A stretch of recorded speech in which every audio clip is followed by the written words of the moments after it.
ओम शांति। आज 13/9/2025 मुरली राजयोगिनी सौदामिनी दीदी ठारू शुणा। ओम शांति दीदी। ओम शांति। आज बाबा कहते ए जुग चलती पुरुषोत्तम संगम जुग, सत्य जुगर आदि, कली जुगर शेष, सत्य जुगर आदि। पुरुषोत्तम संगम जुगरे बाबा आसती आम समस्ते आत्मा मान जो कनिष्ठ आम कनिष्ठ उत्तम पुरुष करने पुरुषोत्तम हवापाई पुरुषार्थ कौन कौन पुरुषार्थ कले आम उत्तम पुरुष हो पार तापाई दरकार मुख्य है जोग। जोग कले ही आमर विकर्म विनाश हम, जोग कले ही कर्म बंधन कटियो, जोग कले ही कर्मर हिसाब किताब चुक्त हम, जोग कले ही कर्मातीत अवस्था आसियो। कर्मातीत अवस्था अर्थ कर्म बंधन मुक्त, कहा सहित कौन सी कर्मर हिसाब किताब रखा हेनी। आप आम खास अशरीर अवस्थार अभ्यास करिया पड़ियो। कर्मातीत स्थिति अर्थ जमती आम परम धाम रे ना चिंता ना खुशी ना दुख न्यूट्रल अवस्था थाउछु। आमको ए दुनिया रे शरीर रहीकि से स्थितिर ये आमको अनुभव करार अच्छे। से स्थितिर अनुभव करने आम पूरा अशरीर अवस्थार अभ्यास करार अच्छे। आम बहुत जोगयुक्त स्थिति रहार अच्छे। से ना लगाव ना झुकाव कौन से देहधारी आमर जी बुद्धि नजीब ताहले ही आमर कर्मातीत अवस्था आसो, ताहले ही आम उत्तम पुरुष श्रेष्ठ पुरुष आम हो पार। से आम बहुत प्रैक्टिस कर मो आत्मा गोटे लाइट आ माइंड रो गोटे गोला। जोग लागुनी, जोग न लगिले कौन करिया?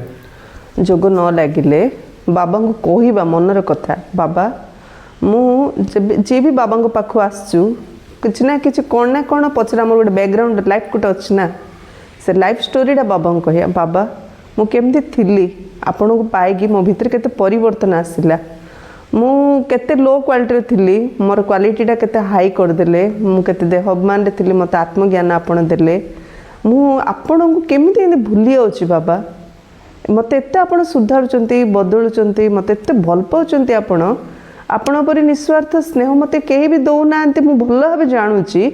आपण मो पे एत उच्च लक्ष्य रखिंट मो भीतर इनर क्वालिटीज आपण ही देखुं कम लगे बढ़ाऊँ हेल्ले मो बुद्धि आपण आड़े कहीं जाऊनी बाबा, कहीं मोर एत देहमान रोचे, कहीं देहधारी मान आड़े एत बुद्धि जाऊँगी। कर्मातीत अवस्था माने कौन केते सेवा कले प्रशंसार इच्छा रखियानी, किए आमको सम्मान दो, किए पचारू, ए सबू कौन इच्छा रखियानी।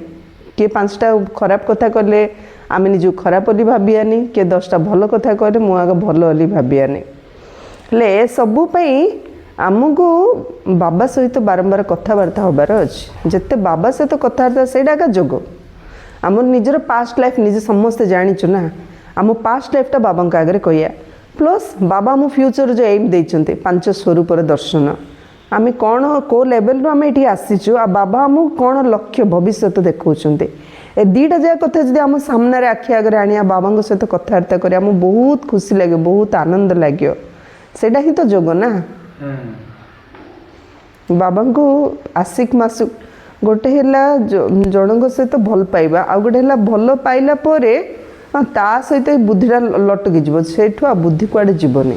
सेमिदी बाबा सहित सब कथा जमी आउ को दुनिया को आम चलीगले हम जमी गोटे लाइट गोटे माइट होगले बस लाइट छड़ा आ कि ना एमती अवस्था आसार अच्छे।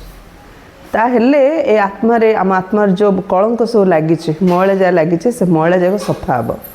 जमी छुंची मैला लगी जंग लगी किरोसिन बुड़े रखिले से किरोसिन जंग सबू छुंचीर जंगटा सफा हो जाऊँगी।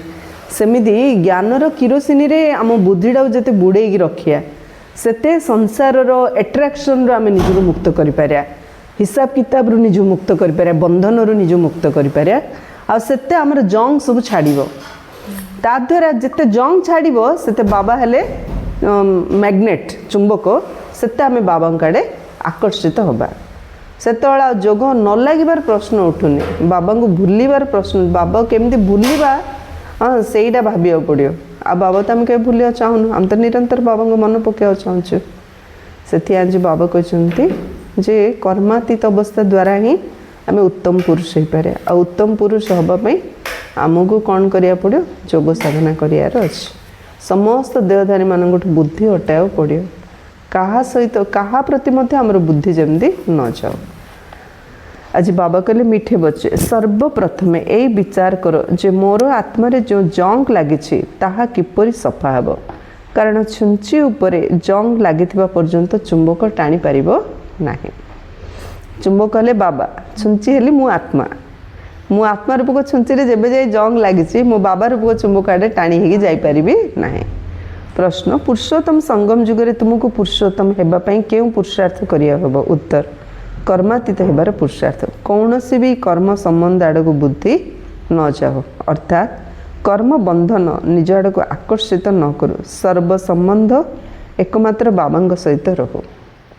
जो भी संबंध सहित आम बुद्धि थी आम बुद्धि सियाड़े जीव कार पुओ सहित कार स्वामी सहित कार माँ सहित हेल्ले बुद्धि सियाड़े गले मैंने गोटे रिलेसन बाबा सहित कटिगला अर्थ आम फास्ट इम्पोर्टेंट तांकु देले आमको प्रथम इम्पोर्टेंट बाबा को दबार अच्छे तापर स्टेप इन पर बाबा को यूज करें कुआडे कम न तापर बाबा को याद करा सेमती ना प्रथम आम बाबा को याद करिया तापर बाबा आम टचिंग करेबे कौटी आमर कामटा हम से बाबा कौन कहले कहा सहित भी मनर आसक्ति न रहो यही पुरुषार्थ कर परचिंतन परदर्शन निजर समय नष्ट कर ना बाबा स्मृति रे रहिबार अभ्यास कर जोगकार लगे जे परचिंतन परदर्शन करेनि तारा जोग लगे आज अन्यर दोष देखुथिबो तार तो दोष भितर भरी भरी गलानी आ से बाबा कोठी मन पकेयो से बाबा कौन कहले का सहित लगाव न रो कार दोष दृष्टि रखनी सबु स्मृति सबु संबंध एक बाबा सहित रहू ताले बाबा स्मृति रे रहिबार आम अभ्यास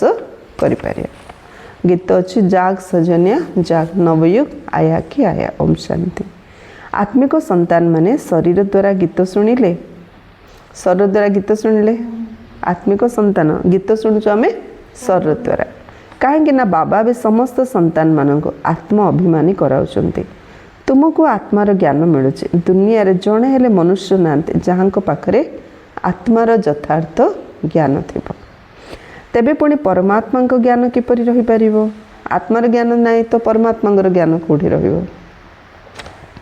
ए कथा बाबा ही बसी बुझाउछंती शरीर सहित ही बुझाइबा को पड़ियो शरीर बिना तो आत्मा किछि करि पारिबो नाही। आत्मा जानी जे मु केउठारे निवासी कार संतान अटे एबे तुमे यथार्थ रूपे जानिच सबु अभिनेता होउछंती पाठधारी भिन्न भिन्न धर्मर आत्मा माने केबे आसुंती ए कथा मध्य तुम बुद्धि अछि बाबा विस्तार रे बुझु नांती सारांश रे बुझाउछंती। सारांश अर्थ गोटे सेकेंड रे एपरि बुझाउछंती जे सत्य जुग आदि रु नै अंत पर्यंत जना पड़ी जाउछि जे किपरि हमर अभिनय निधार्य होई रहिछि सत्य जुग आदि रु कलिजुग अंत जे हमर अभिनय केमदी फिक्स हेगिरि अछि बाबा गोटे गोटे रोल आमको एक्सप्लेन कर बुझाउछंती। एबे तुमे जानुछ जे बाबा किए तांकर ए ड्रामा रे कौन अभिनय रही एक कथा मते जानिछ बाबा हेले सर्वोच्च समस्तंकर सद्गति दाता दुखहर्ता सुखकर्ता केवल जड़े बाबा जुआड़े जाऊे जो बुली बुली पुणी से बाबा पाखु ही आसवा तो शेष आसवा तो सरासरी पाइया प्रथम रहस्य को बुझिकी बाबा सहित ही अटाच ही रहिबा ताले केते सुख न पाई आमे जन्म रे जीवन रे। शिव जयंतीर गायन मध्य रही निश्चय कहुब जे शिव जयंती सबुठार श्रेष्ठ अटे खास भारत रे ही जयंती पालन कर शिव जयंती रे मध्य स्कूल छुट्टी होची जने भाई कमेंट करी कहथिले मुई तो मन ने बैंक छुट्टी होनी गवर्नमेंट ऑफिस छुट्टी होनी यदि क्लास को बहु मात्रा रे लाइक कमेंट शेयर सब्सक्राइब करिवे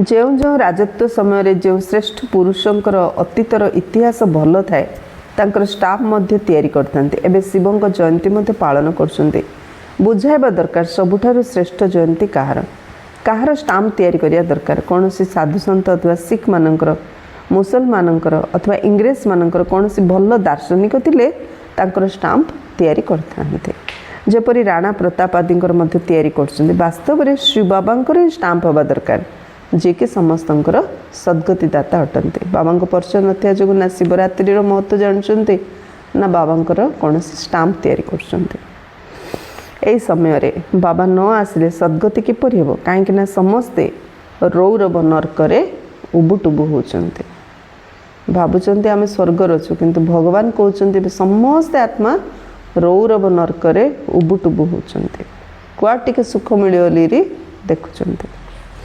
ସବୁଠାରୁ ସର୍ବୋଚ୍ଚ ହେଲେ ବାବା ଖାଲି ଭାରତକୁ ଆସୁଛନ୍ତି, ସ୍ପେସିଆଲ ଭାରତକୁ ଆସୁଛନ୍ତି। ଗୋଟିଏ ଜାଗାରେ ତ ଜଣେ ଯୋଉ ଗୋଟେ ଆଉ ଜାଗା କ'ଣ ଦୁନିଆ ଜାଗାର ଲୋକ ଯୋଉ ଅଛନ୍ତି ସବୁ ପାପ କରୁଥିଲେ? ଭାରତ ହିଁ ଗୋଟିଏ ଅବିନାଶୀ ଖଣ୍ଡ। ଅବିନାଶୀ ଖଣ୍ଡ, ଏହାର ମତଲବ ହେଉଛି ଯେ ସମଗ୍ର ପୃଥିବୀ ହେଉଛି ଗୋଟେ। ହଁ, ତା ଭିତରେ ଗୋଟିଏ ଭାରତ ଅବିନାଶୀ ଖଣ୍ଡ। ଭାରତର କେବେ ବିନାଶ ହେଉନି, ବାକି ସବୁ ଦେଶ ଲୋପ ହୋଇଯାଉଛି। ସେଥିପାଇଁ ପରମାତ୍ମା ଭାରତରେ ହିଁ ଆସନ୍ତି। ଭାରତର ହିଁ ସ୍ୱର୍ଗ ଥିଲା। ଭାରତର ଜଳବାୟୁ ଦେଖିବ, ଅନ୍ୟ ଦେଶର ଜଳବାୟୁ ଦେଖିବ, ବହୁତ ଫରକ ରହୁଛି।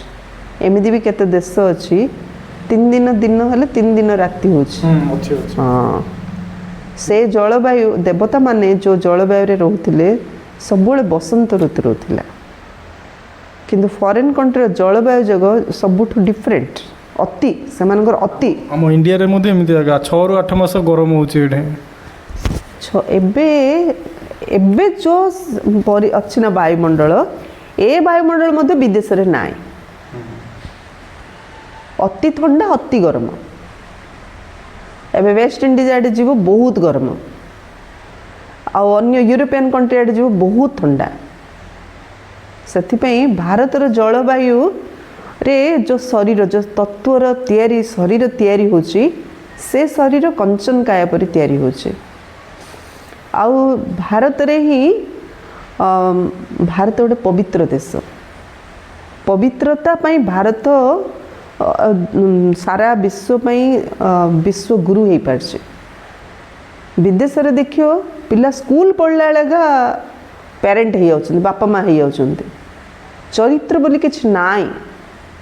ଜଣେ 10 ଜଣଙ୍କ ପରେ ଆଉ ଜଣଙ୍କ ସହିତ ମିଶିଥିବ, ମାନେ ଏ ଝିଅଟା 10 ଜଣ ଫାଷ୍ଟ ମନେକର ଏ ବି 2 ଜଣ ମ୍ୟାରେଜ୍ କଲେ, ଏ 10 ଜଣଙ୍କୁ ଡାଇଭର୍ସ ଦେଇକି 10 ନମ୍ବର ପହଞ୍ଚିଲା ସେ ବି 10 ଜଣଙ୍କୁ ଡାଇଭର୍ସ ଦେଇକି ତା ପାଖରେ ପହଞ୍ଚିଥିବ। ମାନେ ଫ୍ୟାମିଲି କ'ଣ, ପରିବାର କ'ଣ, ସ୍ନେହ କ'ଣ, ସମ୍ମାନ କ'ଣ, ନମ୍ରତା କ'ଣ, ଦୈବୀ ଗୁଣ ଭାରତବାସୀମାନଙ୍କ ଭିତରେ ଅଛି। ଏ ଆତ୍ମାମାନେ ଆଦିକାଳରୁ ଅଛନ୍ତି, ଦୈବିକୁଳ ଆତ୍ମା, ଦେବ ଆତ୍ମାମାନେ। ଏଇ ଭାରତ ହିଁ ଅଖଣ୍ଡ ଭାରତ, ଯେଉଁଠି ପରମାତ୍ମା ସେ ଅବତରଣ କରୁଛନ୍ତି। କାରଣ ମୁଖ୍ୟ ହେଉଛି ଏଠି ପବିତ୍ରତା, ଆଉ ପବିତ୍ରତା ଯୋଗୁଁ ହିଁ ଦୁନିଆ ଚାଲିଛି। କଳିଯୁଗ ମଧ୍ୟ ଚାଲିଛି, ଏଇ ଭାରତରେ ହିଁ ସନ୍ନ୍ୟାସୀମାନେ ଅଛନ୍ତି ବୋଲି ଦୁନିଆ ଚାଲିଛି। କେତେ ଜଣ ପବିତ୍ର ନ ରହିଲେ ଏ ଦୁନିଆ ଚାଲିବ ନାହିଁ। ଏତିକି ପବିତ୍ରତାର ଇମ୍ପୋର୍ଟାନ୍ସ ଅଛି ଭାରତରେ ହିଁ। ଏବେ ଚର୍ଚ୍ଚ ଯାହା ସବୁ ବନ୍ଦ ହେଇ ପଡ଼ୁଛି, କାହିଁକି? ଚର୍ଚ୍ଚରେ ଯେଉଁମାନେ ଫାଦର ହେବେ, ଫାଦର ମାନେ ଫାଷ୍ଟ ନିୟମ ତାଙ୍କୁ ବ୍ରହ୍ମଚର୍ଯ୍ୟ ବ୍ରତ ପାଳନ କରିବାର ଅଛି। ହେଲେ କିଏ ବ୍ରହ୍ମଚର୍ଯ୍ୟ ବ୍ରତ ପାଳନ କରୁନାହାନ୍ତି, ସେଥିରେ ଥିବା ଚର୍ଚ୍ଚ ଯାହା ବନ୍ଦ ହେଇ ପଳାଉଛି। ସେଥିପାଇଁ 2 ଦିନ ତଳେ ମୁରଲୀରେ ବାବା କ'ଣ କହିଥିଲେ? କାମ ଅଗ୍ନିର ନିଆଁ, କାମ୍ବିକାର ନିଆଁ ଜଳୁଛି ସାରା ବିଶ୍ୱରେ। ସେଥିପାଇଁ ପରମାତ୍ମା ଆସନ୍ତି କାମ୍ବିକାର ଅଗ୍ନିକୁ ଏବେ ସମାପ୍ତ କରିବା ପାଇଁ। ଆଉ ସେଇ ସ୍ଥାନ ହେଉଛି କେବଳ ଭାରତ, ଯେଉଁଠି ପବିତ୍ର ସ୍ଥାନ, ଯେଉଁଠି ଭାଇ ଭଉଣୀର ଗୋଟେ ଫିଲିଂ ଅଛି, ଭାବନା ଅଛି। ଅନ୍ୟ କୌଣସି ଦେଶରେ ଏ ଫିଲିଂ ନାହିଁ। ସେଥିପାଇଁ ସ୍ୱାମୀ ବିବେକାନନ୍ଦ ଯେତେବେଳେ ଯାଇଥିଲେ, ସେ କ'ଣ କହିଥିଲେ? ମୋର ଭାଇ ଆଉ ଭଉଣୀମାନେ, ସେ ଗୋଟେ ଶବ୍ଦରେ ସମସ୍ତେ ଜୋରରେ ତାଳି ବଜାଇଥିଲେ। ଅନ୍ୟମାନେ ଭାଷଣ ଦେଲେ କ'ଣ ମିଷ୍ଟର ଆଣ୍ଡ ମିସେସ୍ କହିବେ, କିନ୍ତୁ ଭାଇ ଭଉଣୀ ଶବ୍ଦ ଉଚ୍ଚାରଣ କରିବାରେ ସେମାନେ ଜାଣିନାହାନ୍ତି। ଏ ପବିତ୍ର ରିଲେସନ୍ କେବଳ ଭାରତରେ। ସେଥିପାଇଁ ପରମାତ୍ମା ଏ ଭାରତରେ ହିଁ ଅବତରଣ କରୁଛନ୍ତି, ପୁଣି ଭାରତରେ ହିଁ ପବିତ୍ର ଖଣ୍ଡ, ପବିତ୍ର ଦୁନିଆ ସ୍ଥାପନ କରୁଛନ୍ତି। ଏବେ ବାବା ମିଳନ ହେଉଛି, ଭାରତରୁ ହଜାର ହଜାର ଆସୁଛନ୍ତି ନା, ସବୁ ଦେଶରୁ ମିଶିରି 700-800 ଆସିଥିବେ। 120ଟା ଦେଶରେ ବାବାଙ୍କର ଆଶ୍ରମ। ହେଲେ ଭାରତରୁ 20,000 ଆସିଲା ବେଳୁ ବାକି 120ଟା ଦେଶରୁ 700-800, 1000-1500 ଆସିଥିବେ। କେତେ ଜଣ ବ୍ରହ୍ମଚର୍ଯ୍ୟ ବ୍ରତ ପାଳନ କରୁଛନ୍ତି? ସମସ୍ତଙ୍କ ପାଖରେ ବୁଦ୍ଧି ଅଛି, ଜ୍ଞାନ ଅଛି, ଇଣ୍ଟେଲିଜେଣ୍ଟ ଅଛନ୍ତି, ଧନ ଅଛି, ମାତ୍ର ପବିତ୍ରତାର ଶକ୍ତି ସବୁ ଆତ୍ମାମାନଙ୍କ ପାଖରେ ନାହିଁ। କେବଳ ଭାରତରେ ହିଁ ସେ ଶକ୍ତି ଅଛି। ବହୁତ ଲୋକ, ବହୁତ ଆତ୍ମା ପବିତ୍ର ଚାହୁଁଛନ୍ତି, ଆଉ ପରମାତ୍ମାଙ୍କର ସେ ଭକ୍ତି କରନ୍ତୁ, କି ସତ୍ସଙ୍ଗ କରନ୍ତୁ, କି ଜ୍ଞାନ ମାର୍ଗରେ ଚାଲନ୍ତୁ। ନାସ୍ତିକ ହେଲେ ମଧ୍ୟ ଏଠି ପବିତ୍ର ହେବାକୁ ଚାହୁଁଛନ୍ତି, କିନ୍ତୁ ଅନ୍ୟ ଦେଶରେ ପବିତ୍ର ହେବାକୁ ଚାହୁଁନାହାନ୍ତି। ଆହୁରି ଆମର ଭାଇ ଭଉଣୀମାନଙ୍କର ଅନୁଭବ ଶୁଣ, ବିଦେଶର ଯେଉଁ ଷ୍ଟୁଡେଣ୍ଟମାନେ ଆସୁଛନ୍ତି, ମାନେ ତାଙ୍କର ଭାଇମାନଙ୍କର, ତାଙ୍କର ବାପାମାନଙ୍କର ମଧ୍ୟ ତାଙ୍କ ସହିତ କେମିତି ବିହେଭିଅର ଭଉଣୀମାନଙ୍କୁ ଆସିକି କହୁଛନ୍ତି। ମାନେ ସେ ପଶୁପକ୍ଷୀ ଲାଇଫ୍, ହୋଲ୍ ୱାର୍ଲଡରେ ଲାଇଫ୍ଟା ଗୋଟେ ପଶୁପକ୍ଷୀ ପରି, ଦୃଷ୍ଟିରେ ପବିତ୍ରତା ନାହିଁ, କେବଳ ଭାରତରେ ହିଁ ସେ ଜିନିଷଟା ଅଛି। ସେଥିପାଇଁ ବାବା ଭାରତରେ ଆସୁଛନ୍ତି। ସବୁ ଅଭିନେତା ହେଉଛନ୍ତି ପାଠଧାରୀ। ଭିନ୍ନ ଭିନ୍ନ ଧର୍ମର ଆତ୍ମାମାନେ କେବେ ଆସନ୍ତି ଏକଥା ମଧ୍ୟ ତୁମ ବୁଦ୍ଧିରେ ଅଛି। ବାବା ବିସ୍ତାରରେ ବୁଝାଉନାହାନ୍ତି, ସାରାଂଶରେ ବୁଝାଉଛନ୍ତି। ସାରାଂଶ ଅର୍ଥାତ୍ ଗୋଟିଏ ସେକେଣ୍ଡରେ ଏପରି ବୁଝାଉଛନ୍ତି ଯେ ସତ୍ୟଯୁଗ ଆଦିରୁ ନେଇ ଅନ୍ତ ପର୍ଯ୍ୟନ୍ତ ଜଣାପଡ଼ିଛି ଯେ କିପରି ଆମର ଅଭିନୟ ନିଦାର୍ଯ୍ୟ ହୋଇ ରହିଛି। ଏବେ ତୁମେ ଜାଣୁଛ ଯେ ବାବା କିଏ, ତାଙ୍କର ଡ୍ରାମାରେ କ'ଣ ଅଭିନୟ ରହିଛି। ଏକଥା ମଧ୍ୟ ଜାଣିଛ ବାବା ହେଲେ ସର୍ବୋଚ୍ଚ, ସମସ୍ତଙ୍କର ସଦ୍ଗତିଦାତା, ଦୁଃଖହର୍ତ୍ତା, ସୁଖକର୍ତ୍ତା। ଏହି ସମୟରେ ବାବା ନ ଆସିଲେ ସଦ୍ଗତି କିପରି ହେବ? କାହିଁକିନା ସମସ୍ତେ ରୌରବ ନର୍କରେ ଉବୁଟୁବୁ ହେଉଛନ୍ତି। ସବୁଠାରୁ ସର୍ବୋଚ୍ଚରେ ଶ୍ରୀ ବାବା ପତିତ ପାବନ ଶିବଙ୍କ ମନ୍ଦିର ବହୁତ ଉଚ୍ଚ ସ୍ଥାନରେ ତିଆରି କରୁଛନ୍ତି, କାହିଁକିନା ସେ ସର୍ବୋଚ୍ଚ ଅଟନ୍ତି। ବାବା ହିଁ ଆସି ଭାରତକୁ ସ୍ୱର୍ଗର ମାଲିକ କରାଉଛନ୍ତି। ସେ ଆସିବା ପରେ ସଦ୍ଗତି କରୁଛନ୍ତି, ତେଣୁ ସେହି ବାବାଙ୍କର ହିଁ ସ୍ମୃତି ଚିହ୍ନ ରହିବା ଉଚିତ। ଷ୍ଟାମ୍ପ ମଧ୍ୟ ଶ୍ରୀ ବାବାଙ୍କର କିପରି କରିବେ? ଭକ୍ତି ମାର୍ଗରେ ତ ଶିବଲିଙ୍ଗ ତିଆରି କରୁଛନ୍ତି, ସେ ହିଁ ସର୍ବଶ୍ରେଷ୍ଠ ଆତ୍ମା ଅଟନ୍ତି। ସର୍ବୋଚ୍ଚ ମନ୍ଦିର ମଧ୍ୟ ଶିବଙ୍କର ହିଁ କୁହାଯିବ। ସୋମନାଥ ଶିବଙ୍କର ମନ୍ଦିର ଅଟେ ନା। ଭାରତବାସୀ ତମ ପ୍ରଧାନ ହେବା କାରଣରୁ ଏକଥା ମଧ୍ୟ ଜାଣିନାହାନ୍ତି ଯେ ଶିବ କିଏ, ଯାହାଙ୍କର ପୂଜା କରୁଛୁ ଏବଂ ତାଙ୍କର କର୍ତ୍ତବ୍ୟ କ'ଣ। ରାଣା ପ୍ରତାପ ମଧ୍ୟ ଲଢ଼େଇ କରିଥିଲେ, ତା ତ ହିଂସା ହେଲା ନା। ଏହି ସମୟରେ ସମସ୍ତେ ହେଉଛନ୍ତି ଡବଲ ହିଂସକ। ବିକାରଗ୍ରସ୍ତ ହେବା, କାମ କଟାରୀ ଚଲାଇବା, ଏହା ମଧ୍ୟ ହିଂସା ଅଟେ ନା। ଏହି ଲକ୍ଷ୍ମୀ ନାରାୟଣ ତ ଡବଲ ହିଂସକ ଥିଲେ। ବାବା କହିଲେ ରାଣା ପ୍ରତାପ ତାଙ୍କର ଷ୍ଟାମ୍ପ ବାହାର କରୁଛନ୍ତି, ସେ ବି ତ ହିଂସକ ଥିଲେ ନା। ବାବା କହିଲେ ଏଇଠି ସମସ୍ତେ ଡବଲ ହିଂସକ, କିନ୍ତୁ ବାବା ଆସନ୍ତି ଆମକୁ ଡବଲ ଅହିଂସକ କରିବା ପାଇଁ। ମନୁଷ୍ୟଙ୍କ ପାଖରେ ଯେତେବେଳେ ସମ୍ପୂର୍ଣ୍ଣ ଜ୍ଞାନ ହେବ ସେତେବେଳେ ହିଁ ସେମାନେ ଅର୍ଥ ସହିତ ଷ୍ଟାମ୍ପ ତିଆରି କରିବେ। ସତ୍ୟ ଯୁଗରେ ଏହି ଲକ୍ଷ୍ମୀନାରାୟଣଙ୍କର ଷ୍ଟାମ୍ପ ରହିଥାଏ। ଶିବ ବାବାଙ୍କର ଜ୍ଞାନ ତ ସେଠାରେ ରହିବ ନାହିଁ, ତେଣୁ ନିଶ୍ଚୟ ଶ୍ରେଷ୍ଠରୁ ଶ୍ରେଷ୍ଠ ଲକ୍ଷ୍ମୀନାରାୟଣଙ୍କର ହିଁ ଷ୍ଟାମ୍ପ ରହିବ। ଏବେ ମଧ୍ୟ ଭାରତରେ ସେହି ଷ୍ଟାମ୍ପ ରହିବା ଉଚିତ। ସର୍ବଶ୍ରେଷ୍ଠ ହେଉଛନ୍ତି ତ୍ରିମୂର୍ତ୍ତି ଶିବ, ତାହା ତ ଅବିନାଶୀ ରହିବା ଉଚିତ, କାହିଁକିନା ଭାରତକୁ ଅବିନାଶୀ ରାଜଗଦ୍ଦି ଦେଉଛନ୍ତି। ପରମ ପିତା ପରମାତ୍ମା ହିଁ ଭାରତକୁ ସ୍ୱର୍ଗ କରାଉଛନ୍ତି। ତୁମମାନଙ୍କ ମଧ୍ୟରେ ବହୁତ ଅଛନ୍ତି ଯେଉଁମାନେ କି ଭୁଲି ଯାଉଛନ୍ତି ଯେ ବାବା ଆମକୁ ସ୍ୱର୍ଗର ମାଲିକ କରାଉଛନ୍ତି। ଏକଥା ମାୟା ଭୁଲେଇ ଦେଉଛି। ବାବାଙ୍କୁ ନ ଜାଣିବା କାରଣରୁ ଭାରତବାସୀ କେତେ ଭୁଲ କରି ଆସିଲେ। ଶ୍ରୀ ବାବା କ'ଣ କରୁଛନ୍ତି ଏକଥା କାହାକୁ ହେଲେ ଜଣା ନାହିଁ। ଶିବ ଜୟନ୍ତୀର ଅର୍ଥ ମଧ୍ୟ ବୁଝୁନାହାନ୍ତି। ଏହି ଜ୍ଞାନ ବାବାଙ୍କ ବ୍ୟତୀତ ଆଉ କାହା ପାଖରେ ନାହିଁ। ଏବେ ତୁମମାନଙ୍କୁ ବାବା ବୁଝାଉଛନ୍ତି ଯେ ତୁମେ ଅନ୍ୟମାନଙ୍କ ଉପରେ ତଥା ନିଜ ଉପରେ ନିଜେ ମଧ୍ୟ ଦୟା କର। ଅନ୍ୟ ଉପରେ ଦୟା କର, ନିଜ ଉପରେ ମଧ୍ୟ ଦୟା କର। ଶିକ୍ଷକ ପାଠ ପଢ଼ାଇଥାନ୍ତି, ଏହା ବି ତାଙ୍କର ଦୟା ହେଲା ନା। ଇଏ ମଧ୍ୟ କହୁଛନ୍ତି ମୁଁ ଶିକ୍ଷକ ଅଟେ, ତୁମକୁ ପଢ଼ାଉଛି। ବାସ୍ତବରେ ଏହାର ନାମ ପାଠଶାଳା ବୋଲି ବି କୁହାଯିବ ନାହିଁ। ଏହା ତ ବହୁତ ବଡ଼ ୟୁନିଭର୍ସିଟି, ବିଶ୍ୱବିଦ୍ୟାଳୟ ଅଟେ। ବାକି ତ ସବୁ ହେଉଛି ମିଛ। ସାରା ବିଶ୍ୱ ପାଇଁ ତ ଗୋଟିଏ ବି କଲେଜ ନାହିଁ, ତେଣୁ ଏକ ବାବାଙ୍କର ହିଁ ୟୁନିଭର୍ସିଟି ରହିଛି ଯେ ସାରା ବିଶ୍ୱର ସଦ୍ଗତି କରୁଛନ୍ତି। କହିବା ପାଇଁ ବିଶ୍ୱବିଦ୍ୟାଳୟ ୟୁନିଭର୍ସିଟି କହୁଛନ୍ତି, ସାରା ବିଶ୍ୱରେ ଗୋଟେ କଲେଜ କେଉଁଠି ନାହିଁ, କିନ୍ତୁ ବାବା ଯେଉଁ ୟୁନିଭର୍ସିଟି ତିଆରି କରୁଛନ୍ତି ଗଡ଼ଲି ୟୁନିଭର୍ସିଟି, ସାରା ବିଶ୍ୱରେ ଇଏ ଗୋଟିଏ କଲେଜ ଯିଏକି ସାରା ବିଶ୍ୱର ସଦ୍ଗତି କରୁଛନ୍ତି। ବାସ୍ତବରେ ଏହା ଏକମାତ୍ର ବିଶ୍ୱବିଦ୍ୟାଳୟ ଅଟେ। ଏହାଦ୍ୱାରା ହିଁ ସମସ୍ତେ ମୁକ୍ତି, ଜୀବନ ମୁକ୍ତି ପାଉଛନ୍ତି, ଅର୍ଥାତ୍ ଶାନ୍ତି ଏବଂ ସୁଖକୁ ପ୍ରାପ୍ତ କରୁଛନ୍ତି। ତେଣୁ ଏହା ବିଶ୍ୱ ପାଇଁ ହେଲା ନା, ସେଥିପାଇଁ ବାବା କହୁଛନ୍ତି ଡର ନାହିଁ। ସେଥିପାଇଁ ବାବା କ'ଣ କହୁଛନ୍ତି, ଡର ନାହିଁ। ଏହା ତ ବୁଝାଇବାର କଥା ଅଟେ। ଏପରି ମଧ୍ୟ ହୋଇଥାଏ ଜରୁରୀକାଳୀନ ପରିସ୍ଥିତିରେ କେହି କାହାରି କଥା ମଧ୍ୟ ଶୁଣୁନଥାନ୍ତି। ପ୍ରଜାଙ୍କର ପ୍ରଜା ଉପରେ ରାଜ୍ୟ ଚାଲୁଛି, ଆଉ କୌଣସି ଧର୍ମରେ ଆରମ୍ଭରୁ ରାଜତ୍ୱ ଚାଲୁନାହିଁ। ଅନ୍ୟ ଧର୍ମରେ ଧର୍ମ ପିତା ଆସୁଛନ୍ତି, ଜ୍ଞାନ ଶୁଣାଉଛନ୍ତି, ଧୀରେ ଧୀରେ ତାଙ୍କ ସଂଖ୍ୟା ବଢ଼ୁଛନ୍ତି, ତାପରେ ତାଙ୍କର ରାଜ୍ୟ ଚାଲୁଛି। କିନ୍ତୁ ଗୋଟିଏ ଆଦି ସନାତନ ଦେବୀ ଦେବତା ଧର୍ମ ଆରମ୍ଭରୁ ହିଁ ରାଜତ୍ୱ ଚାଲୁଛି। ସେମାନେ ତ ଧର୍ମ ସ୍ଥାପନ କରିବାକୁ ଆସନ୍ତି, ପୁଣି ଯେବେ ଲକ୍ଷ ଲକ୍ଷ ସଂଖ୍ୟାରେ ହୋଇଯିବେ ସେବେ ରାଜତ୍ୱ କରିପାରିବେ। ଏଠାରେ ତ ବାବା ରାଜତ୍ୱ ସ୍ଥାପନ କରୁଛନ୍ତି ସାରା ବିଶ୍ୱ ନିମନ୍ତେ। ଏହା ମଧ୍ୟ ବୁଝାଇବାର କଥା ଅଟେ। ଦୈବୀ ରାଜଧାନୀ ଏହି ପୁରୁଷୋତ୍ତମ ସଙ୍ଗମ ଯୁଗରେ ସ୍ଥାପନ କରୁଛନ୍ତି। ବାବା ବୁଝାଇଛନ୍ତି ଶ୍ରୀକୃଷ୍ଣ, ଶ୍ରୀ ନାରାୟଣ, ଶ୍ରୀ ରାମ ଆଦିଙ୍କର କଳା ଚିତ୍ର ମଧ୍ୟ ହାତରେ ଧରି ବୁଝାଅ। ଶ୍ରୀକୃଷ୍ଣଙ୍କୁ ଶ୍ୟାମ ସୁନ୍ଦର କାହିଁକି କୁହାଯାଏ? ସୁନ୍ଦର ଥିଲେ ପୁଣି ଶ୍ୟାମଳ କିପରି ହେଉଛନ୍ତି? ଭାରତ ହିଁ ସ୍ୱର୍ଗ ଥିଲା, ଏବେ ଭାରତ ହିଁ ନର୍କ ହୋଇଯାଇଛି। ନର୍କ ଅର୍ଥାତ୍ କଳା, ସ୍ୱର୍ଗ ଅର୍ଥାତ୍ ଗୋରା। ରାମ ରାଜ୍ୟକୁ ଦିନ, ରାବଣ ରାଜ୍ୟକୁ ରାତି କୁହାଯାଉଛି। ଏବେ ସମସ୍ତେ ରାବଣ ରାଜ୍ୟ ରାତିରେ ଅଛୁ, ତେଣୁ ରାତିରେ ତ ସବୁ ଅନ୍ଧାର ରାତିରେ କ'ଣ କରିବେ, ସବୁ ରାତିରେ ଚାଲି ଚାଲି ଗଲେ ଝୁଣ୍ଟିବ ନା ନାହିଁ, ସେମିତି ସମସ୍ତେ ଆମେ ଧୋକା ଖାଉଛୁ। ଏଇଟା ସୁଖ ବୋଲି ଭାବିରେ ଆମେ ସେଇଠି ଧୋକା ଖାଉଛୁ। ସେଥିପାଇଁ ରାତି ହେଲେ ଯେମିତି ଅନେକ ଲାଇଟ୍ ଲଗାଉଛନ୍ତି, କିନ୍ତୁ ଦିନ ହେଲେ ଲାଇଟ୍ର ଆବଶ୍ୟକ ପଡ଼ୁଛି କି? ଗୋଟିଏ ସୂର୍ଯ୍ୟର ଆଲୁଅରେ ସାରା ଦୁନିଆ ଆଲୋକିତ। ଠିକ୍ ସେମିତି କଳିଯୁଗ ରାତିରେ କେତେ ଭକ୍ତି କରୁଛନ୍ତି, କେତେ ମନ୍ଦିର ମସଜିଦ ଗୁରୁଦ୍ୱାର, କେତେ ଧର୍ମ, ତଥାପି ଅନ୍ୟାୟ ଅତ୍ୟାଚାର ଭ୍ରଷ୍ଟାଚାର ବଢ଼ି ବଢ଼ି ଚାଲିଛି। ତେଣୁ ଲାଷ୍ଟରେ ପରମାତ୍ମା ଆସୁଛନ୍ତି ଯେମିତି ଜ୍ଞାନ ସୂର୍ଯ୍ୟ ଆଲୋକିତ ହେଲେ, ଜ୍ଞାନ ସୂର୍ଯ୍ୟ ଆସିଗଲେ ଏସବୁ ଲାଇଟ୍ର କିଛି ଆବଶ୍ୟକ ହିଁ ନାହିଁ। ତେଣୁ ତୁମେ ବୁଝାଇ ପାରିବ ଦେବତାମାନଙ୍କୁ କାହିଁକି କଳା କରିଛନ୍ତି। ବାବା ବସି ବୁଝାଉଛନ୍ତି ତୁମେ ଏବେ ପୁରୁଷୋତ୍ତମ ସଙ୍ଗମ ଯୁଗରେ ଅଛ, ସେମାନେ ନାହାନ୍ତି, ତୁମେ ତ ଏଠାରେ ବସିଛ ନା, ଏଠାରେ ତୁମେ ସଙ୍ଗମ ଯୁଗରେ ହିଁ ଅଛ, ପୁରୁଷୋତ୍ତମ ହେବା ପାଇଁ ପୁରୁଷାର୍ଥ କରୁଛ। ବିକାରୀ ପତିତ ମନୁଷ୍ୟମାନଙ୍କ ସହିତ ତୁମର କୌଣସି ସମ୍ପର୍କ ହିଁ ନାହିଁ। ବିକାରୀ ପତିତ ମନୁଷ୍ୟମାନଙ୍କ ସହିତ ତୁମର କୌଣସି ସମ୍ପର୍କ ହିଁ ନାହିଁ। ହଁ, ଏବେ କର୍ମାତୀତ ଅବସ୍ଥା ହୋଇନଥିବାରୁ କର୍ମ ସମ୍ବନ୍ଧ ସହିତ ମଧ୍ୟ ମନ ଲାଗିଯାଉଛି। କର୍ମାତୀତ ହେବା ପାଇଁ ଯୋଗଯୁକ୍ତ ସ୍ଥିତି ଆବଶ୍ୟକ। ସବୁ କର୍ମବନ୍ଧନ କାଟିବା ପାଇଁ, କର୍ମ ଫଳରୁ ମୁକ୍ତ ହେବା ପାଇଁ, ହିସାବ କିତାବ ଯୁକ୍ତ କରିବା ପାଇଁ ଆମକୁ ଯୋଗଯୁକ୍ତ ଅବସ୍ଥା ଆବଶ୍ୟକ। ବାବା ବୁଝାଉଛନ୍ତି ତୁମେ ହେଉଛ ଆତ୍ମା, ତୁମର ପରମାତ୍ମା ପିତାଙ୍କ ସହିତ କେତେ ସ୍ନେହ ରହିବା ଉଚିତ। ଓହୋ, ବାବା ଆମକୁ ପଢ଼ାଉଛନ୍ତି ଏ ଉତ୍ସାହ କାହା ପାଖରେ ରହୁନି। ଭଗବାନ ମୋତେ ପଢ଼ାଉଛନ୍ତି ଏ ଉତ୍ସାହ କାହା ପାଖରେ ହେଲେ ରହୁନି। ମାୟା ବାରମ୍ବାର ଦେହ ଅଭିମାନର ବଶୀଭୂତ କରିଦେଉଛି। ଯେହେତୁ ତୁମେ ଜାଣୁଛ ଯେ ଶ୍ରୀ ବାବା ଆମ ଆତ୍ମାମାନଙ୍କ ସହିତ କଥା ହେଉଛନ୍ତି, ତେଣୁ ସେ ଆକର୍ଷଣ, ସେ ଖୁସି ରହିବା ଦରକାର ନା। ପରମାତ୍ମା ମୋ ଆତ୍ମା ସହିତ କଥା ହେଉଛନ୍ତି, ତ ପରମାତ୍ମା ପ୍ରତି ସେ ଆକର୍ଷଣ, ସେ ଖୁସି ରହିବା ଉଚିତ ନା।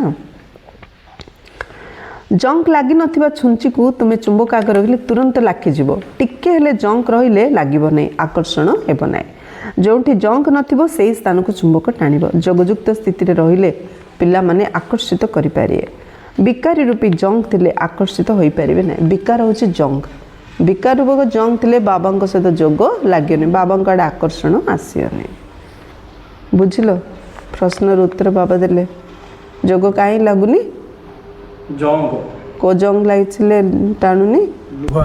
ବିକାରର ବିକାର, ହଁ ଏଠି ବିକାର, ବିକାରର ଜଙ୍ଗ ଲାଗିଲେ ଚୁମ୍ବକରେ যিনি ଲୁହାର ଜଙ୍ଗ ଲାଗିଲା ଆଉ ଟାଣି ପାରୁନି ଲୁହାକୁ, ମାନେ ଯେକୌଣସି ପଦାର୍ଥକୁ ଟାଣି ପାରୁନି, ଏଇଟା ଗୋଟେ ବିକାରର ଜଙ୍ଗ ଲାଗିଲେ ଯୋଗ ଲାଗୁନି, ବାବାଙ୍କ ଆଡ଼େ ଆକର୍ଷିତ ହେଉନୁ। ଆମେ ପ୍ରତ୍ୟେକ ବୁଝିପାରିବେ ଯେ ଆମର ଛୁଞ୍ଚି ବିଲକୁଲ ପବିତ୍ର ହୋଇଗଲେ ଆକର୍ଷିତ କରିପାରିବ। ଆକର୍ଷଣ ହେଉନାହିଁ, ସେଥିପାଇଁ ଛଡ଼େଇବା ପାଇଁ ତ ଜ୍ଞାନର କିରୋସିନି ଦେଉଛନ୍ତି। ଜ୍ଞାନର କିରୋସିନିରେ ବୁଡ଼ିକି ରହିଲେ ତ ଜଙ୍ଗଟା ଛାଡ଼ିବ। ଆମେ ଟ୍ରାଇ କଲେ ଛାଡ଼ିବ ନା, ବାବା ଛଡ଼ଉଛନ୍ତି। ଆମେ ନ ଟ୍ରାଏ କଲେ ବାବା କ'ଣ ଛଡ଼େଇବେ? ଛଡ଼େଇ ପାରିବେନି ନା, ସବୁ ଆମ ହାତରେ। ଆମ ପୁରା ବଢ଼ିଆ ସୁନ୍ଦର ମହଲରେ ରଖାହେବ। କିଏ ଟିକେ କ'ଣ କହିଦେଲେ ଆମେ ଆପସେଟ୍ ହେଇଗଲେ ସେ ମହଲ ପାଖରେ ମହଲ, ଆମେ ସେଠି ବସି କାନ୍ଦି ବସିଥିବା। ଆମ ପାଖରେ କିଛି ନଥାଉ, ସେ କୁଡ଼ିଆ ଭିତରେ, ସେ ଚାଳ କୁଡ଼ିଆରେ ଥିଲେ ମଧ୍ୟ ବାବାଙ୍କ ପାଖରେ ଏମିତି ଶକ୍ତି ନାହିଁ ଜଣଙ୍କର ଭାଗ୍ୟ ବଦଳ ଦେବା ପାଇଁ। ଶକ୍ତି ଅଛି ବୋଲି ତ ସେ ଆମ ପତିତରୁ ପାବନ କରିବା ପାଇଁ ଆମେ ଟ୍ରାଇ କଲେ, ଆମେ ଶ୍ରୀମତରେ ଚାଲିଲେ ଆମେ ଜାଣୁଛୁ ଆମ ଭାଗ୍ୟ ବଦଳୁଛି। ଆମେ ନ ଚାହିଁଲେ କିଛି ହେବନି। ଆମେ ଗୋଟେ ଚୈତନ୍ୟ ଶକ୍ତି ନା, ଆମେ କ'ଣ ଜଡ଼ ପଦାର୍ଥ କି? ଜିନ୍ ଚାହିଁବ ସେମିତି ବାବା ଗଡ଼େଇ ଦେବେ ଯେ। ଆମେ କ'ଣ ପ୍ଲେଟ୍ରେ ଥିବା ବାଇଗଣ କି? ଆମେ ଏପଟେ ସେପଟେ ଏପଟେ ଗଡ଼ି ପଡ଼ିଆ ଯେ। ଆମେ ଚୈତନ୍ୟ ଶକ୍ତି, ଆମ ନିଜର ଗୋଟେ ଅସ୍ତିତ୍ୱ ଅଛି ନା, ଅସ୍ତିତ୍ୱ ନିଜେ ଫିଲ୍ କରୁଛୁ ନା। ସେଥିପାଇଁ ପରମାତ୍ମା ସବୁ ପ୍ରକାର ସାଧନା ଆମକୁ ଦେଲେ। ଏବେ ଆମେ ନିଜକୁ ଯେମିତି ପ୍ରିପେୟାର କରିବା, ନର୍କ ଆଡ଼େ ଯିବା କି ସ୍ୱର୍ଗ ଆଡ଼େ ଯିବା, ଆମ ଇଚ୍ଛା। ଆକର୍ଷଣ ହେଉନାହିଁ କାହିଁକି ନା ଜଙ୍କ ଲାଗି ରହିଛି। ତୁମେ ଅଧିକ ଯୋଗଯୁକ୍ତ ହେଲେ ବିକର୍ମ ଭସ୍ମ ହେବ। ଅଧିକ ଯୋଗଯୁକ୍ତ ହେଲେ ବିକର୍ମ ଭସ୍ମ ହେବ। ଏଟା ହେଉଛି ସଲ୍ୟୁସନ୍। ହଁ, ଆଉ ପାଇଁ ଆଉ କିଛି ଉପାୟ ନାହିଁ। କିଛି ଉପାୟ ନାହିଁ। ଯୋଗ ନ କଲା ପର୍ଯ୍ୟନ୍ତ କିଛି ବିକର୍ମ ବିନାଶ ହେବାର ନାହିଁ, କି ବାବାଙ୍କ ଆଡ଼େ ମନ ହେଲେ ଯିବନି, ଜୀବନ ଯୋଗ ଲାଗିବନି। ଆଚ୍ଛା, ପୁଣି ଯଦି କୌଣସି ପାପ କରିବ ତେବେ 100 ଗୁଣା ଦଣ୍ଡ ଭୋଗ କରିବ। ଏଇଟା ପୁରା ନିଶ୍ଚିତ, ଗ୍ୟାରେଣ୍ଟି। ବାବାଙ୍କର ପିଲାଙ୍କୁ ବେଶୀ ଦଣ୍ଡ ମିଳିବ। ବାବାଙ୍କ ପିଲାଙ୍କୁ ବେଶୀ ଦଣ୍ଡ କାହିଁକି ହେଲେ ସାନ ପିଲାଟା ତ ପୋଡ଼ି ମରଲେ ସେ ଜାଣୁନି ଫିଲିଂ। ଦୁନିଆ ଲୋକ ଏବେ ସାନ ଲୋକ ଆଗ, ଯେହେତୁ ବାବାକୁ ଜାଣିନାହାନ୍ତି ମାନେ ସେମାନେ ନାସ୍ତି ଗଲେ ମଧ୍ୟ ସାନ ପିଲା ସହିତ ସମାନ। ଆମେ ସବୁ ଜାଣିଲେ ମାନେ ବଡ଼ ପିଲା ସହିତ ସମାନ। ଦୁନିଆରେ ମଧ୍ୟ ଯେ ଉଚ୍ଚ ପଦରେ ଥିବ ଭୁଲ କଲେ ତା ଅଧିକ ଦଣ୍ଡ ମିଳୁଛି ନା ନାହିଁ? जे साधारण निरीह लोक ताकू दंड कम मिलियो तो जानिनी नीति नियम किसी हेली ताकू दंड कम मिलियो दरकार बेले छाड़ देबे किंतु जे सब रूल रेगुलेशन जानिक लोक शिखौची से भूल कल तू तो निजे कहूछु तू कि भूल रा कलु अधिक दंड मिले तोताराम कहउथले जे आपण हां जे सुआ को कोन ना सारी को गोडे रखिले नाले रे तोताराम नलके ऊपर मत बैठे कहूथिबो से नळा ऊपर जाईकी बसथियो सेमिते बसता तो जंग लगी रही तेणु जोगयुक्त हो रही पार ना निजको आत्म बुझी बाबा को मने पकाओ बाबा को भूलिबा द्वारा जंग लगी जाए तेणु से आकर्षण स्नेह रोना जंग सफा थिले स्नेह रहिबो खुशी मध्य रहिबो चेहरा हर्षित रहिबो जंग सफा हेले स्नेह मध्य रहियो खुशी मध्य रहियो चेहरा हर्षित रहियो तुमको भविष्यतर एहीपरि हेबाकू पड़िबो सेवा न करिबा द्वारा पुराना बिकारी कथबार्ता होउचंती बाबा ठारू बुद्धि जोग ही विच्छिन्न कर दउचंती जहाँ किसी चमक थिला ता मध्य समाप्त ही अछि मनर विकार पसले बाबा कहले जो चमक ताउची से चमक मध्य समाप्त ही अछि बाबा प्रति टिके हेले भी स्नेह रहने विकार रे गले बाबा कहले बाबा प्रति टिके भी स्नेह रहने जे भल भाव बाबा को याद करते तांकर स्नेह रहियो बाबांकर मध्य तांको प्रति आकर्षण रहियो जे निर्विकारी जे बाबा को स्नेह करियो बाबा तांको प्रति आकर्षित हेबे ए संतान भल सेवा मध्य करछि और जोगयुक्त मध्य रहछि बाबा मध्य केतक मुरल रे बाबा ना नउचदी जेमिति कि रमेश भाई हेले एबे से भाई अछन रमेश भाई ना सर छाड़तले रमेश भाई बंचिथिबा अवस्था रे मध्य बाबा तांका ना नउथले मुरल रे क्लास रे माने टॉपर स्टूडेंट मानकर ना नियंती टीचर माने माने 100 पिला थी जनकर ना निया हो ब्रह्म बाबा प्रथमे देहत्या कले ना पर रमेश भाई देहत्या करे ना तो रमेश भाई ब्रह्म बाबा थिला समय मूल्य जा ना तो से से ना नहीं चंदिले से मूल्य हम पढुछ ना सुन से रिपीट करछन रमेश भाई टॉपर स्टूडेंट हां निश्चित कहा पाखरे कौन से प्रॉब्लम नहीं से जस्ट से तळ नुआ रे मैरिज करछंती लोक मैरिज कले हनीमून गुजी से तो मैरिज करी बाबा सत्संग आसते बाबा जीन कहले बाबा गोटे गोटे कथा शुणुंट और बाबा सेवार लगी और विदेश जाकि से दीज विदेश रे सेवा कर दीज जा पूरा एक्टिव पर्सनालिटी माने स्वामी स्त्री हां रमेश भाई उषा भौणी माने बिल्कुल पूरा एकदम पवित्रता पवित्र सर जो फॉरेन गले फॉरेन रे से माने साइंटिफिकली मध्य टेस्ट कले माने एक्चुअली पवित्र ना नहीं अली रे सेतिपई तो सेमानकु तो बाबा निश्चय से तो विदेश रे जाकि तांको आर्ट कल्चर सबू जना स्पीच भल जना सबू जना ड्रामा करियार गीत गायार और सबू चित्र प्रदर्शनी लगायार बड़ बड़ लोक मानक सहित मिसियार भल सेवा करथिले तांको बार सबू सुख थिला कोन नथला तांको भौणी डॉक्टर सीए भाई भौणी चार्टर्ड अकाउंटेंट रमेश भाई चार्टर्ड अकाउंटेंट तांको निज भौणी डॉक्टर थिले से भी ज्ञान चलते तांको मां बाप जन जन पाखरे बहुत पैसा थिले बिगड़ी जाउथि आ जन जन पाखरे बहुत पैसा ताउथि से माने किंतु डाउन टू अर्थ रहउचंदी पूरा एकदम नम्र हां प्रॉपर यूज करचंती तांको पाखर जो पर्सनालिटी थाउची प्रॉपर्ली यूज करचंती ईश्वर को सेवा ता सफल करी आउरी ताको बढ़ौचंती आगु जीवन रे सफल संपूर्ण तेणु लक्ष्मीनारायण चरित्र तो गायन करा जाउची एही मनुष्य एही समयर मनुष्य तांका आगर निजर चरित्रर वर्णना करचंती बाबा कहले बाबा कहते जंग सफा न करी तुम्हें मो पाखकू आसी पारिबो नाही बाबा स्मृति न रहिले किछि ना किछि पाप करथांती हैला कौन कहले बाबा कौन कहले जंग सफा न कले मो पाखकू आसी पारियोनी एतपई भी केते पिला आसी पर ना मुरली क्लास रेगुलर हां हां हां एक्चुअली कारण एटा ना हां हां मेन कारण से अब जो हमर काम रे बिजी ए सब किछि बहाना ए सब बहाना स्वयं भगवान भाग्य तैयारी करछते तुमको सब माने सृष्टि रो मालिक निश्चय काई देखा जाउची कि आजिकल कौन ए हाथ में पैसा देले से हाथ में जिनस मिलियार अच्छी ए संगे संगे एटी बिजनेस नाई ना सेमती संगे संगे मिलने ना से देखा जाऊ ना से विश्वास होने सेमती निश्चय थे परीक्षा करी भगवान को परीक्षा करी देखिया होउछि ना नहीं मिलछि ना नहीं से भावना रे जे करी ताको मिलियोनी जे पूरा आखि बंद करी बाबा कहउछन माने करियली करियो ता संगे संगे रिटर्न फल मिलुछि भावना और निश्चय आधार सब किछि प्राप्ति होछि आमे कोन तांको बाबा टेस्ट करिया ଏଟା କଣ ଜୁଆ ଖେଳ ନା କଣ ସାଙ୍ଗେ ସାଙ୍ଗେ ହଁ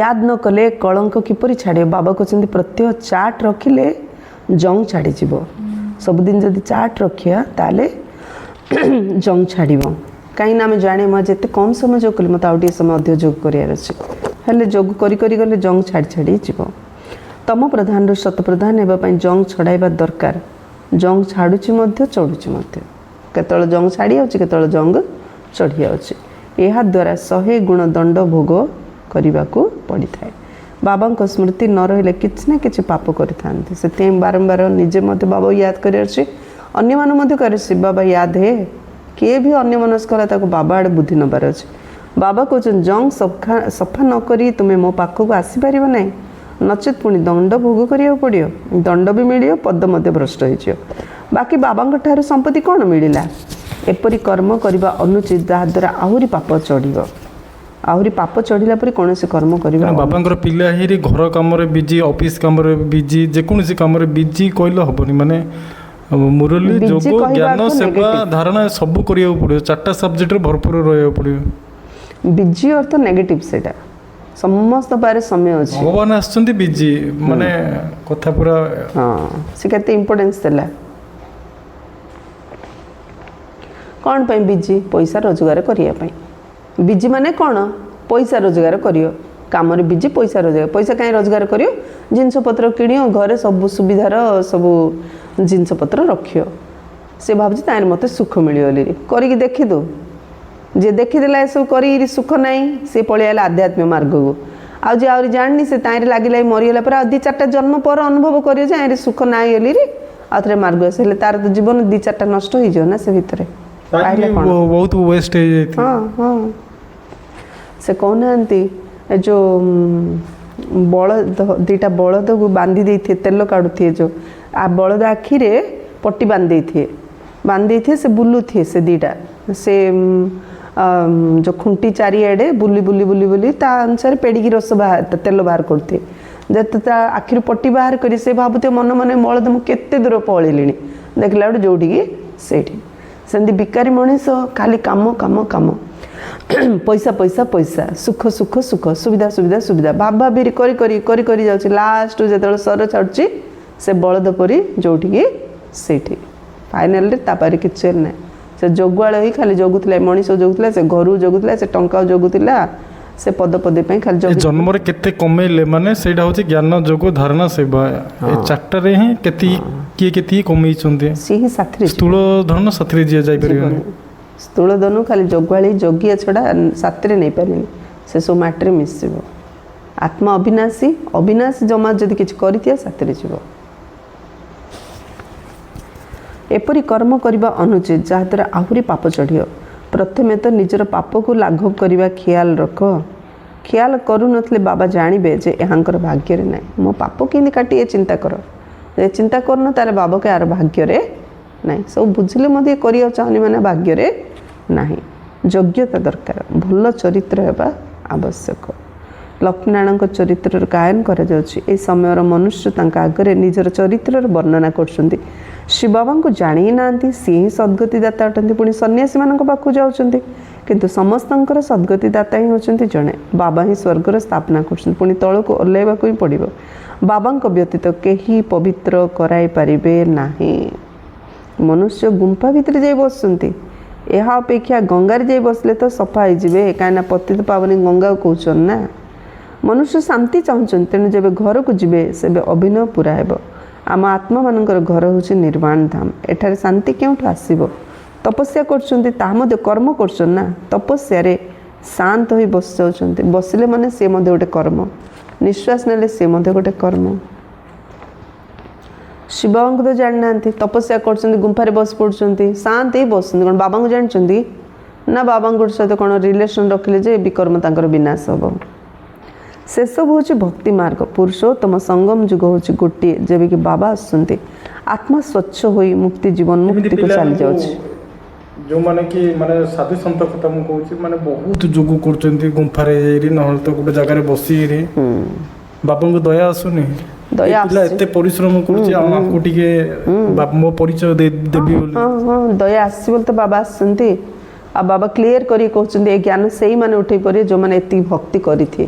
କିନ୍ତୁ ସେମାନଙ୍କୁ ଯଦି କହି ଯଦି ନ ବୁଝିଲେ ସେ ଶରୀର ସେମାନେ ଛାଡ଼ିଦେବେ, ନ ବୁଝିଲେ ମଧ୍ୟ ସେ ଶରୀର ଛାଡ଼ିଦେବେ, କିନ୍ତୁ ଖୋଜୁଥିଲା ନା ଆତ୍ମା। ତା କାନରେ ଏଇଟା ପକ୍କା ହେଲା ନା ଯେ ପରମାତ୍ମା ଆସିଛନ୍ତି, ପରମାତ୍ମାଙ୍କ ପରିଚୟ ଦିଆହେଲା ନା। ତ ଏ ଶରୀର ଛାଡ଼ିଦେଲେ ନେକ୍ସଟ ଆତ୍ମା ତ ଅବିନାଶୀ ନା, ପୁଣି ଯେଉଁ ନେକ୍ସଟ ଶରୀର ନେବ ସିଏ ଛୋଟରୁ ହିଁ ବ୍ରହ୍ମକୁମାରୀ ଜ୍ଞାନ ଶୁଣିବ, ଶୁଣିବାର ଲାଗିବ ସିଏ। ଆତ୍ମା ଆମେ ଦେହଟାକୁ ଦେଖୁଛେ। ବାବା କ'ଣ କହୁଛନ୍ତି ଏ ଜ୍ଞାନ ସମସ୍ତେ ଉଠେଇ ପାରିବେ ନାହିଁ। ଯେଉଁମାନେ ବହୁତ ଭକ୍ତି କରୁଛନ୍ତି ସେଇମାନେ ହିଁ ଜ୍ଞାନ ଉଠେଇବେ। ଆଜିର କାଲର ଭକ୍ତ ନାହିଁ, ପୁରୁଣା ଭକ୍ତ ଯିଏ ହେଇଥିବେ ଜ୍ଞାନକୁ ସେ ଉଠେଇବ। ଯେ ଭକ୍ତି କରିନି ତାକୁ ଜ୍ଞାନ ବୁଝା ପଡ଼ିବନି, ଜ୍ଞାନର ମୂଲ୍ୟ ସେ ଜାଣିବନି। ଯେମିତି ଯିଏ ରୋଜଗାର କରିଥିବ ସେ ପଇସାର ମୂଲ୍ୟ ସେ ଜାଣୁଛି। କଷ୍ଟ ପଡ଼ି ଯେ ରୋଜଗାର କରିଥିବ ଗୋଟେ ଗୋଟେ ପଇସା ଭାବି ଚିନ୍ତିକି ଖର୍ଚ୍ଚ କରିବ। ଆଉ ଯାହାର ପଇସା ଉପରେ ଉପରେ ଆସିଥିବ ଉପରେ ପଳାଉଛି, ଯାହାର ପଇସା ବେଷ୍ଟ ନେଗେଟିଭ୍ ୱେରେ ଆସିଥିବ ତା ପଇସା ନେଗେଟିଭ୍ ୱେରେ ପଳାଉଛି। ସବୁ କର୍ମ ଫିଲୋସଫି ଏସବୁ ଯାକ। ଶିବ ବାବାଙ୍କୁ ତ ଜାଣିନାହାନ୍ତି, ସେସବୁ ହେଉଛି ଭକ୍ତି ମାର୍ଗ। ପୁରୁଷୋତ୍ତମ ସଙ୍ଗମ ଯୁଗ ହେଉଛି ଗୋଟିଏ ଯେବେକି ବାବା ଆସନ୍ତି। ଆତ୍ମା ସ୍ୱଚ୍ଛ ହୋଇ ମୁକ୍ତି ଜୀବନ ମୁକ୍ତିକୁ ଚାଲି ଯାଉଛି। ଯେଉଁମାନେ ପରିଶ୍ରମ କରିବେ ସେମାନେ ରାଜ୍ୟ କରିବେ, ବାକି ଯେଉଁମାନେ ପରିଶ୍ରମ କରିବେ ନାହିଁ ସେମାନେ ଦଣ୍ଡ ପାଇବେ। ଆରମ୍ଭରେ ଦଣ୍ଡର ସାକ୍ଷାତକାର କରିଥିଲେ, ପୁଣି ପଛକୁ ମଧ୍ୟ ସାକ୍ଷାତକାର ହେବ। ଦେଖିବେ ଯେ ଆମେ ଶ୍ରୀମତ ପାଳନ ନ କରିବା କାରଣରୁ ଏପରି ଅବସ୍ଥା ହେଇଛି। ଲାଷ୍ଟକୁ ସମସ୍ତେ ସାକ୍ଷାତକାର କରିବେ ଯେ ମୁଁ ଶ୍ରୀମତର ନ ଚାଲିବା ଯୋଗୁଁ ଆଜି ମୋତେ ଏତେ ଦଣ୍ଡ ଖାଇବାକୁ ପଡ଼ୁଛି।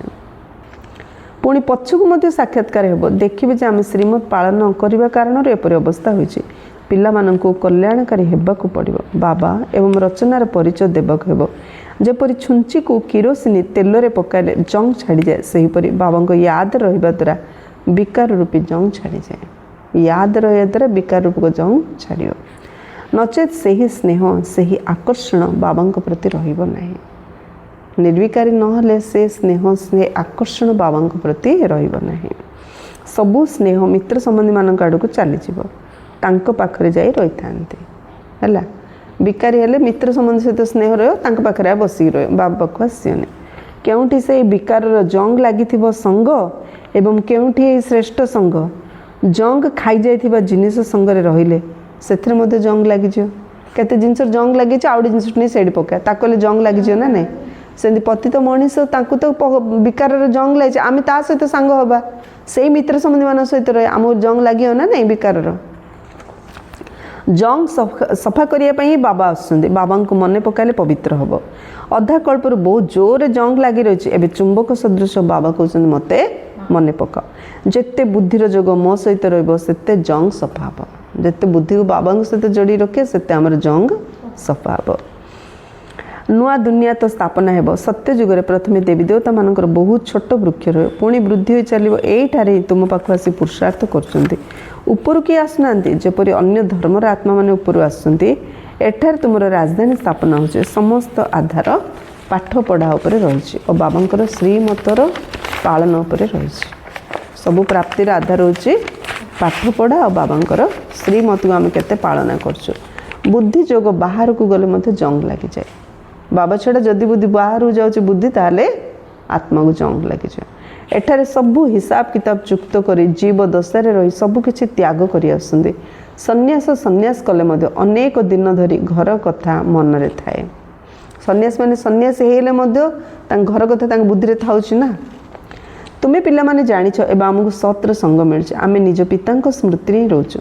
ମିତ୍ର ସମ୍ବନ୍ଧୀମାନଙ୍କୁ ତ ଜାଣିଛ ନା, ଗୃହସ୍ଥ ବ୍ୟବହାର ରହି କର୍ମ କରି ବାବାଙ୍କୁ ମନେ ପକାଇ ପବିତ୍ର ହେବାକୁ ପଡ଼ିବ। ଅନ୍ୟମାନଙ୍କୁ ମଧ୍ୟ ଶିଖାଇବାକୁ ହେବ। ପୁଣି ଭାଗ୍ୟରେ ଥିଲେ ଅଗ୍ରଗତି କରିବେ। ବ୍ରାହ୍ମଣ କୂଳର ନ ହୋଇଥିଲେ ପୁଣି ଦେବତା କୂଳକୁ କିପରି ଆସିବେ। ବହୁତ ସହଜ ପଏଣ୍ଟସ୍ ଦିଆଯାଉଛି, ତାହା ତୁରନ୍ତ କାହାର ବୁଦ୍ଧିରେ ଆସିଯିବ। ବିନାଶ କାଳେ ବିପରୀତ ବୁଦ୍ଧିର ଚିତ୍ର ମଧ୍ୟ ସ୍ପଷ୍ଟ ଭାବେ ରହିଛି। ବର୍ତ୍ତମାନ ସେ ସାମ୍ରାଜ୍ୟ ତ ନାହିଁ, ଦୈବୀ ସାମ୍ରାଜ୍ୟ ଥିଲା ଯାହାକୁ ସ୍ୱର୍ଗ କୁହାଯାଉଥିଲା। ଏବେ ତ ପଞ୍ଚାୟତୀ ରାଜ୍ୟ ରହିଛି। ଏହା ବୁଝାଇବାରେ କୌଣସି ଆପତ୍ତି ନାହିଁ। ଏବେ କ'ଣ ରାଜାମାନଙ୍କ ଶାସନ ଚାଲିଛି କି? ଏବେ ତ ପଞ୍ଚାୟତ ରାଜ, ପ୍ରଜା ଉପରେ ପ୍ରଜାର ଶାସନ ଚାଲିଛି। କିନ୍ତୁ ନିଜର ଜଙ୍ଗ ସଫା ହୋଇଥିଲେ ତ କାହାକୁ ତୀର ଲାଗିବ।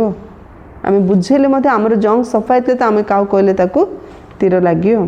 ପ୍ରଥମେ ଜଙ୍ଗ ସଫା କରିବା ପାଇଁ ଚେଷ୍ଟା କରିବା ଦରକାର। ନିଜର ଚରିତ୍ର ଦେଖିବା ଦରକାର।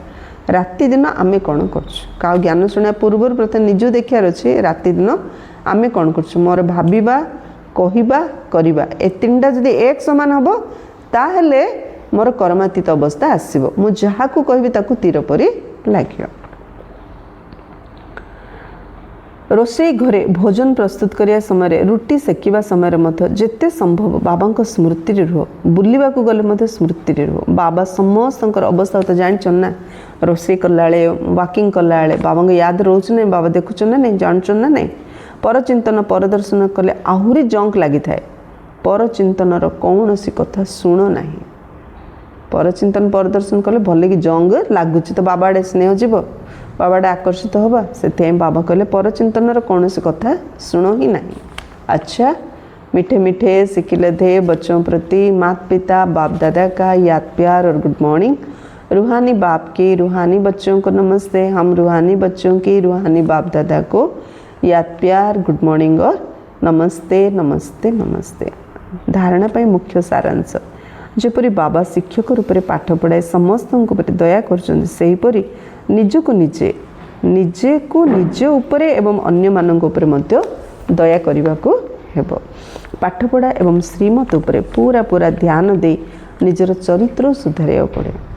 आम ज्ञान शुणेले तीर परी के जो आमर चरित्र सुधर आम अन्न को शुणेले तीर परी लगे।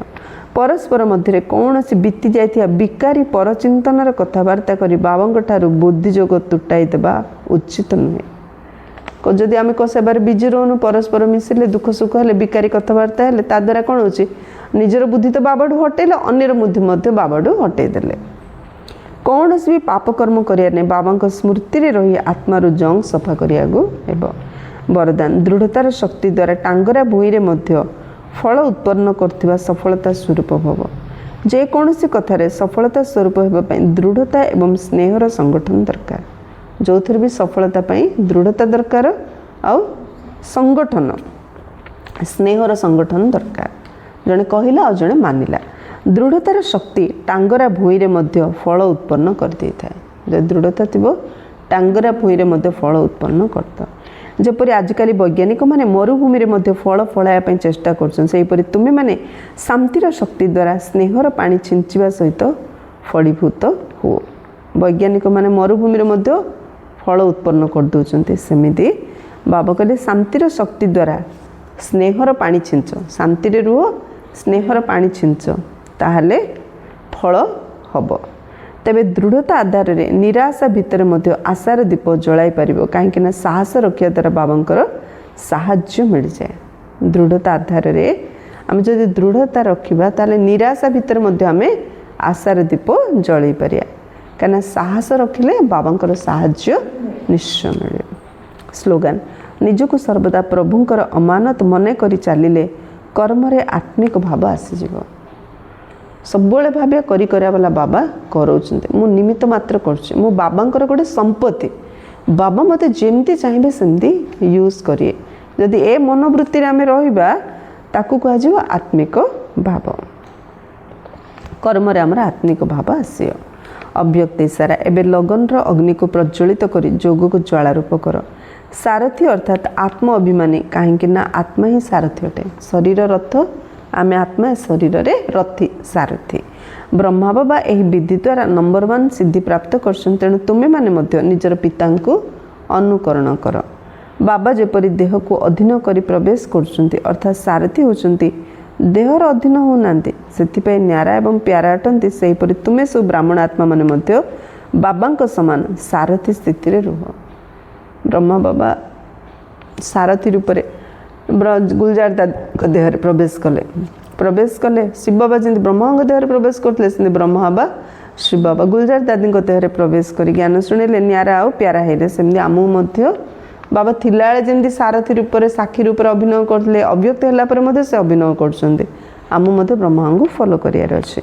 सारथी स्वतः ही साक्षी हो जहाँ भी कर देखिब शुणव एवं सबकि करुले मायार लेप छपटारू निर्लेप रहिब। सारथीर डेफिनेशन कौन बाबा कहले सारथी अर्थ से साक्षी कर जहाँ कर साक्षी देखिब साक्षी शुणिव साक्षी कर सबू कले मायार लेप छपटारू निर्लेप हो रही। मायार लेप छप ताकू केबे हेले लागियोनी। कहीं मु सारथी मु साक्षी मु निमित्त मात्र ମୁଁ ଏ ଶରୀର ଦ୍ୱାରା କରୁଛି, ମୁଁ ଶରୀର ନୁହଁ, ମୁଁ ଏ ଶରୀରଠୁ ସମ୍ପୂର୍ଣ୍ଣ ଅଲଗା। ହଁ, କାହିଁକିନା ଦେହ ଅଭିମାନ ହିଁ ସବୁ ଭୁଲର କାରଣ ନା। ସେଥିପାଇଁ ମୁଁ ସାରଥି ଭାବିଲି ମାନେ ସମ୍ପୂର୍ଣ୍ଣ ଆତ୍ମିକ ସ୍ଥିତି। ଆତ୍ମିକ ସ୍ଥିତି ହେଲେ ଯୋଗ ଆମର ଜ୍ୱାଳା ରୂପରେ ଲାଗିବ, ଆଉ ମାୟାର ଲେପ ଛେପ ଠାରୁ ଆମେ ସମ୍ପୂର୍ଣ୍ଣ ନିର୍ଲେପ ହୋଇପାରିବା। ଆଚ୍ଛା, ଓମ୍ ଶାନ୍ତି।